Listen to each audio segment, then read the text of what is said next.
आगे बढ़ेंगे और अब दो देशों में कैसे युद्ध की स्थिति छिड़ी हुई है कंबोडिया और थाईलैंड में, उस खबर को लेते हैं। और वो भी तब जब रूस यूक्रेन में ऑलरेडी युद्ध चल रहा है, ईरान इसराइल में ऑलरेडी टेंशन है, इसराइल उधर गाजा में लगातार बम बरसा रहा है। और ये जो युद्ध की स्थिति है ये अलग अलग देशों में बढ़ती हुई दुनिया की टेंशन बढ़ा रही है। और अब कंबोडिया और थाईलैंड, जहां पर कुछ महीनों से जो तनाव की स्थिति थी वो तो अब सीधे सीधे युद्ध में तब्दील हो रही है। इस बीच खबर है कि दोनों देशों के सैनिकों ने एक दूसरे पर गोलीबारी की है, जिसकी तमाम तस्वीरें सामने आ रही है। इस गोलीबारी को लेकर दोनों देश एक दूसरे पर आरोप मढ़ रहे हैं।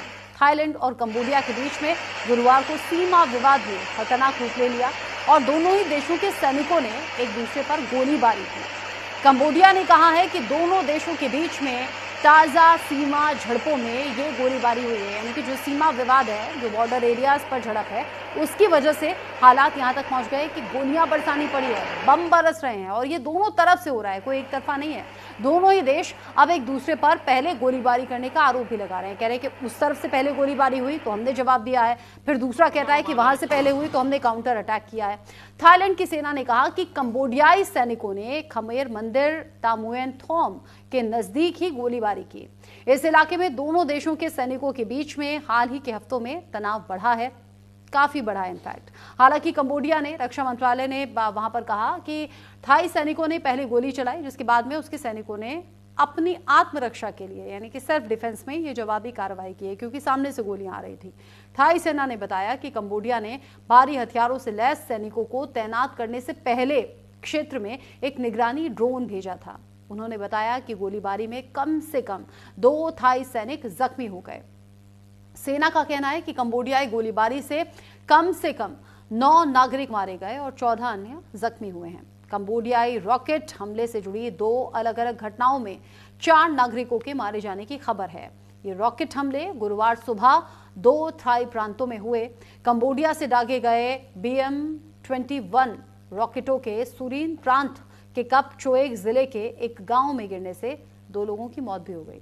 2 बाकी और जो थे वो जख्मी हो गए। ये लोग उन 40,000 लोगों के समूह का हिस्सा थे जो कि इमरजेंसी में निकासी का इंतजार कर रहे थे। जिला प्रमुख सुथिरोज चारुएन थासा नाकक ने पुष्टि की है कि सुबह 9:40 पर गांव पर 2 रॉकेट गिरे, जबकि निवासी निकासी का इंतजार कर रहे थे। उसी दौरान अचानक से अटैक हो गया, 4 लोग जख्मी हो गए, जिनमें से 2 की बाद में अस्पताल के दौरान इलाज के दौरान मौत हो गई। मरने वालों में एक 12 साल का बच्चा है, एक इसमें युवा भी शामिल है। कंबोडियाई रक्षा मंत्रालय के प्रवक्ता माली सोचेता ने कहा कि हमारे सैनिकों ने थाई सैनिकों के आक्रमण के खिलाफ अपनी संप्रभुता और क्षेत्रीय अखंडता कि यहाँ पर रक्षा करने के लिए अपने अधिकार का इस्तेमाल किया या फिर उनकी जान चली गई। थाईलैंड ने कंबोडिया की क्षेत्रीय अखंडता का उल्लंघन किया है। कंबोडिया के पूर्व नेता हुन सेन ने फेसबुक पर एक पोस्ट में कहा कि थाई सेना ने कंबोडिया के 2 प्रांतों पर गोलीबारी की। पोस्ट में उन्होंने लोगों से अपील की कि वो घबराएं नहीं। वहीं कंबोडिया के प्रधानमंत्री हुन मानेट ने फेसबुक पर कहा कि कंबोडिया ने हमेशा शांतिपूर्ण तरीके से मुद्दों को सुलझाने की इच्छा जताई है, लेकिन इस बार जब हम हथियारों का सामना कर रहे हैं, हम पर हथियारों से अटैक किया गया, तो हमारे पास भी हथियारों से ही उसका जवाब देने के अलावा और कोई दूसरा ऑप्शन नहीं था। थाईलैंड के कार्यवाहक प्रधानमंत्री फुमथम वेचयाचाई ने कहा कि कंबोडिया के साथ में उसका विवाद नाजुक स्थिति में बना हुआ है और इसे सावधानी पूर्वक अंतर्राष्ट्रीय कानून के हिसाब से सुलझाया जाना चाहिए। दोनों देशों के बीच झड़प से एक दिन पहले थाईलैंड ने कंबोडिया से अपने राजदूत को वापस बुला लिया था। इससे पहले सीमा पर बारूदी सुरंग विस्फोट में एक थाई सैनिक जख्मी हो गया था, जिससे दोनों देशों के बीच में तनाव बढ़ा और थाईलैंड ने अपना राजदूत वापस बुला लिया था। थाईलैंड ने यह भी कहा कि वो कंबोडिया के राजदूत को देश से निष्कासित करेगा। मई में दोनों देशों के बीच में हुए सशस्त्र संघर्ष में एक कंबोडियाई सैनिक की मौत भी हो गई थी, जिससे कि दोनों देशों के संबंध तनावपूर्ण बने हुए हैं। अभी भी इनफैक्ट ऐसा ही, अब तो और ज्यादा बढ़ गया है। पिछले 2 महीनों में दोनों देशों ने एक दूसरे पर कड़े प्रतिबंध लगाए हैं और सीमा पर सैनिकों की जो प्रेजेंस है उसे भी बढ़ा दिया गया है। ये जो पूरा विवाद है ये महीनों से गहरा रहा है और अब तो जंग की स्थिति में दोनों देश जा चुके हैं। ये पूरा विवाद है क्या और विवाद की जड़ क्या है ये भी आप जान लीजिए, क्योंकि इन दिनों जब ये लड़ाई झगड़े और युद्ध की तस्वीरें सामने आ रही हैं तो मंदिर का बड़ा जिक्र है और विवाद की जो जड़ है वो है प्रेह विहेर मंदिर। यह मंदिर कंबोडिया की सीमा में ही स्थित है। थाईलैंड दावा करता है कि ये जो मंदिर है वो उसका है। अब कैसे? 1962 में आईसीजे ने मंदिर को कंबोडिया का हिस्सा माना। थाईलैंड ने मंदिर के आसपास की जमीन पर दावा बनाए रखा। विवाद ने सैन्य टकराव का रूप ले लिया और आज देखिए कहां तक पहुंच गया है।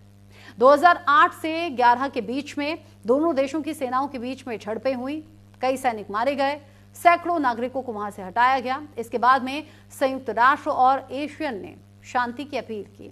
यहां पर आईसीजे का दोबारा दखल देखा गया। 2013 में आईसीजे ने फिर कहा मंदिर और आसपास की पूरी जमीन कंबोडिया की है।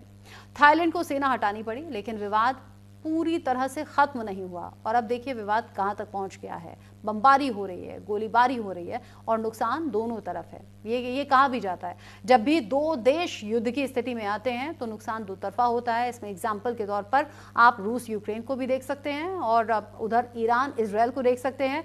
इजराइल की तरफ से गाजा में जो बम बरसाए गए, जहां हजारों लोगों की जान गई, वहां भी देख सकते हैं। और ये जो कोल्ड वॉर है ये अलग अलग देशों के बीच में बढ़ता चला जा रहा है और युद्ध के मुहाने पे अब थाईलैंड और कंबोडिया भी नजर आ रहे हैं। यानी कि जो महीनों पुराना जो मामला था वो अब और ज्यादा गर्मा गया और ये जो मंदिर वाला विवाद है ये तो काफी ज्यादा पुराना है। यानी कि कंबोडिया की सीमा में स्थित जो मंदिर है उसी पर थाईलैंड दावा करता है और अब ये जो गोलीबारी और बमबारी हो रही है इसमें ये विवाद और ज्यादा गहरा गया है।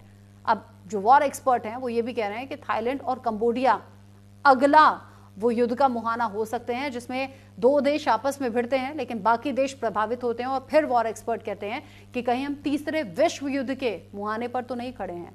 आगे जो भी अपडेट होगा पहुंचाएंगे आप तक। छोटा सा ब्रेक ले रहे हैं, ब्रेक के उस पार भी खबरें जा रही हैं, कहीं मत जाइएगा।